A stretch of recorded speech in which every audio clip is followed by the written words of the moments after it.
الحمد لله رب العالمين والصلاة والسلام على سيد المرسلين وعلى آله وأصحابه أجمعين اما بعد۔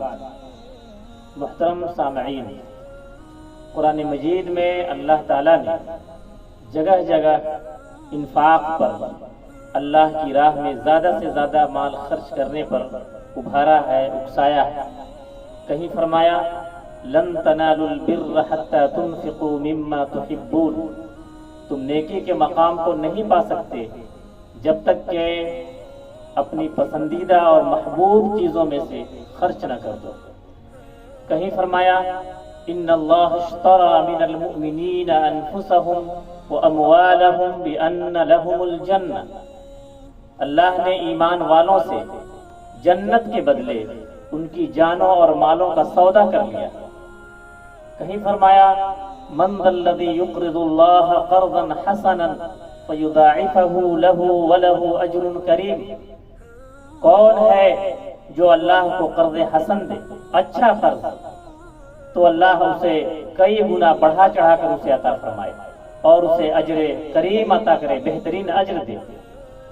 محترم حضرات، ان آیات میں اللہ کے دین کی حفاظت کے لیے، اللہ کے دین کو قائم اور سربلند کرنے کے لیے، اسی طرح سماج میں غریبوں اور مسکینوں کی امداد کے لیے زیادہ سے زیادہ مال خرچ کرنے پر ابھارا گیا ہے، اکسایا گیا ہے، ترغیب دی گئی ہے کہ جس قدر مالی قربانی دینے کی ضرورت ہو ہم اس کے لیے تیار ہیں۔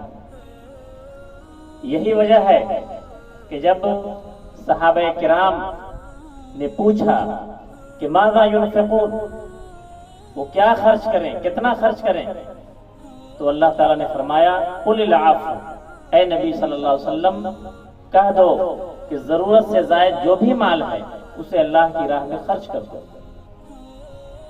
محترم بزرگوں اور دوستوں، تقوی اور پرہیزگاری کا اور نیکی کا یہی اعلیٰ معیار ہے کہ ضرورت سے زائد جو بھی مال ہو وہ سب مال اللہ کے دین کی حمایت اور نصرت میں، غریبوں کی حاجت روائی میں، ان کی کفالت میں سارا مال خرچ کر دیا جائے، اس کو صرف کر دیا جائے۔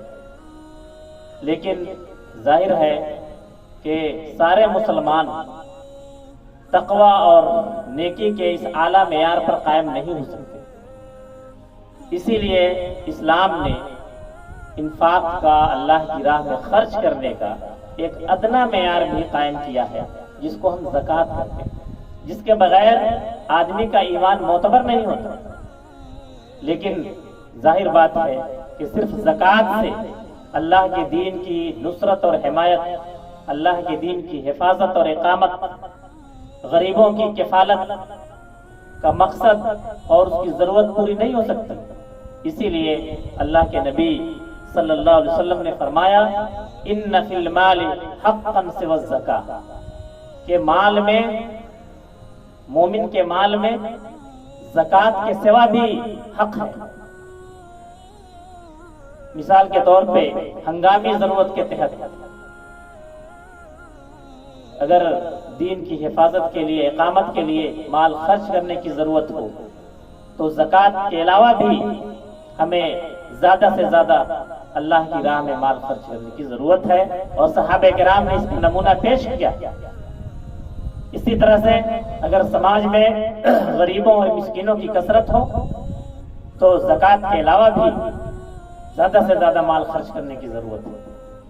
محترم حضرات، لیکن یہ بات بھی ہے کہ اسلام نے زکوٰۃ کا ایک نصاب مقرر کیا ہے، زکوٰۃ کی ایک مقدار مقرر کی ہے جو فرض ہے، اور جب آدمی صاحب نصاب ہو تو جو بھی زکوٰۃ واجب ہوتی ہے اس کا حساب کر کے پائی پائی کی زکوٰۃ نکالنا یہ واجب ہے۔